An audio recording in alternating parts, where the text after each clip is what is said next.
Hello one, स्वागत है आपका मोहसिन वन सॉल्यूशन में। और आज अपन बात करेंगे ईएमएमसी के बारे में।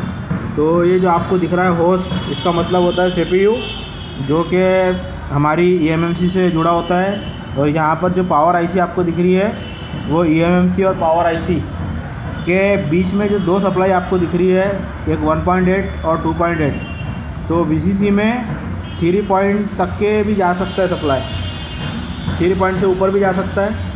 तो ये जो ये वोल्टेज कहलाता है। ये तो नॉर्मल साइज़ इसका VCC-Q का 1.8 होता है और VCC का 1 VCC और VCC-Q ये दोनों का अलग अलग है। तो VCC 1.8 और 2.8 इस तरह रहेगा, और VCC में ज़्यादातर 3 पॉइंट के ऊपर भी जा सकता है वोल्टेज। तो EMMC और CPU के जो कनेक्शन है, यहाँ पे हमको इम्पोर्टेंट कनेक्शन जो है ये 3 है। जैसे कि आप देख पा रहे हैं, CLK यानी क्लॉक, CMD यानी कमांड, और डाटा 0 इसका प्रोग्रामिंग के लिए। तो जो जंपर जो अपन ISA पिन आउट जो बोलते हैं, जिसकी हम बात कर रहे हैं, तो जो जंपर टोटल 6 होते हैं इसमें लगे हुए। तो ग्राउंड इसको मैंने यहाँ पे शो नहीं किया, क्योंकि ग्राउंड तो कहीं से भी ले सकते हैं, तो हर जगह होता है ग्राउंड। और ग्राउंड नहीं बताया मैंने इसके अंदर में इस वीडियो में, तो आप ग्राउंड के बारे में, क्योंकि ग्राउंड तो सब जगह से मिल जाएगा आपको। तो इसमें सबसे वेरी इंपॉर्टेंट होता है CLK, डाटा 0 और CMD। और डाटा यानी क्या हो गया कि CPU की बसेस होती है, जैसे कि डाटा 0 से 7 तक के। वैसे मैं अभी आगे में वो चर्चा में बताऊंगा आपको। तो बस ये आपको ध्यान रखना कि जो CMD है, ये जो होता है अपना CPU का कमांड होता है, जो हम CPU को कमांड देते हैं। और CPU से EMMC, मतलब CPU बोले तो EMMC से ऑपरेशन कमांड करता है।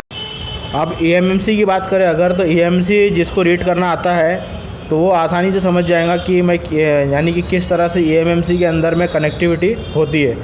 तो बस ये समझ लो कि जो डाटा 0 दिख रहा है आपको, ये EMMC का प्रोग्रामिंग के लिए है। और 1 से लेकर 7 तक बसेस होती है। बसेस को हम लोग क्या कहते हैं?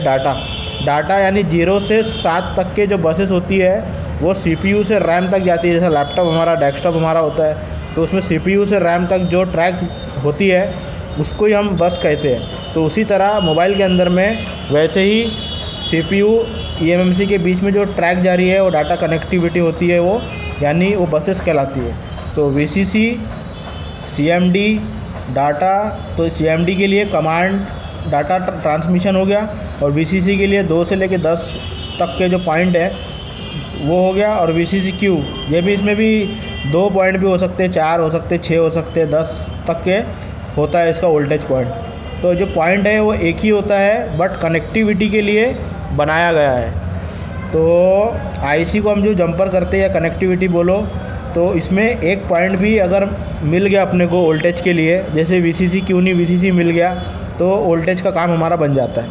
तो EMMC की कनेक्टिविटी यानी डाटा 0, CMD, क्लॉक हमको अनिवार्य है, यानी होना ही मांगता ही है। वो ये तीनों सिग्नल मांगता ही है, डाटा, क्लॉक और CMD। तो जहाँ पर डाटा यूज़ होता है वहाँ पे याद रखना क्लॉक सिग्नल हमेशा चलेगा, बनेगा, ठीक है। तो और ज़्यादा कुछ नहीं है। EMMC का लोगों ने हुआ बना के रखे हैं। ये भी मोबाइल रिपेयरिंग का ही पार्ट है, लेकिन इसके अलग से लोग चार्जेस लेते हैं, 40,000, 50,000, पता नहीं कितना लेते हैं। बट मैं आपको आने वाले वीडियोस के अंदर, अगर सब्सक्राइब करके रखेंगे आप, तो मैं आपको पूरे तरीके से EMMC का UFI से कैसा प्रोग्राम करते हैं, ISP पिन आउट कैसे निकालते हैं, EMMC अगर डेथ हो गया तो उसको क्या क्या प्रोसेस है, EMMC का पिन आउट USB से कैसा क्लियर हो सकता है, विदाउट जंपर हम कैसे कर सकते हैं, USB से अगर हमको वोल्टेज मिल पा रहा है तो किस तरह से, सारी चीज़ें मिलेंगी आपको। चैनल को सबको